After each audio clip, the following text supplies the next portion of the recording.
ఈరోజు కుక్కర్లో ఎంతో ఈజీగా ఎంతో టేస్టీగా ఉండే మటన్ కర్రీ ఎలా చేయాలో చూసేద్దాం. కుక్కర్ని అయితే తీసుకొని డీప్ ఫ్రైకి సరిపడా ఆయిల్ వేసుకొని, ఆయిల్ అనేది హీట్ అయ్యాక చెక్క మొగ్గ అలాగే బిర్యానీ ఆకు వేసుకొని ఫ్రై చేసుకుంటున్నాను. బిర్యానీ స్పైసెస్ వేసుకుంటే బాగుంటుందన్నమాట.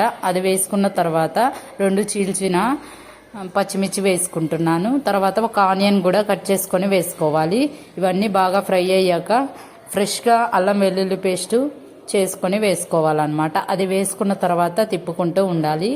అలా తిప్పుకోకపోతే మాడిపోతుంది అన్నమాట. ముందుగానే కట్ చేసి పెట్టుకున్న ఒక టమాటోను అయితే చిన్నది తీసుకొని బాగా ఫ్రై చేసుకోవాలి. దీన్ని సాఫ్ట్గా మగ్గితే సరిపోతుంది టమాటో.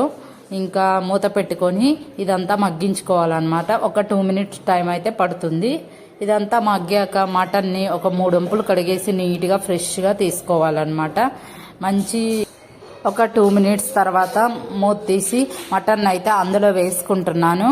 ఈ మటన్లోకి పసుపు అలాగే ఉప్పు వేసుకొని బాగా మిక్స్ చేసుకోవాలన్నమాట. మటన్ వేసిన తర్వాత మిక్స్ చేసుకొని అలాగే కారం కూడా యాడ్ చేసుకొని మిక్స్ చేసుకోవాలి.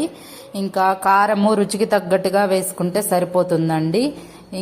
ఉప్పు కారము చూసుకొని వేసుకోండి. కొంతమంది ఎక్కువగా తింటారు, కొంతమంది చాలా తక్కువగా తింటారు. మూత పెట్టుకొని ఉడికించుకోవాలి. ఒక 2 మినిట్స్ 3 మినిట్స్ తర్వాత మధ్య మధ్యలో కలుపుకుంటూ ఉండాలి. ఇలా మూత పెట్టుకొని ఉడికించుకున్న తర్వాత గ్రేవీకి సరిపడా వాటర్ యాడ్ చేసుకొని, కొంచెం గ్రేవీ ఎక్కువ కావాలంటే ఎక్కువ వాటర్ యాడ్ చేసుకోండి, అలాగే తక్కువ కావాలంటే తక్కువ యాడ్ చేసుకోండి. మసాలా ఫ్లేవర్ కోసం నేనైతే ధనియాలు అలాగే చెక్క మొగ్గ ఇవన్నీ బాగా ఫ్రై చేసుకొని మిక్సీ జార్లో వేసుకొని, ఎండు కొబ్బరి అలాగే చిన్నుల్లిపాయలు కూడా వేసుకొని మిక్సీ పట్టేసుకుంటున్నాను.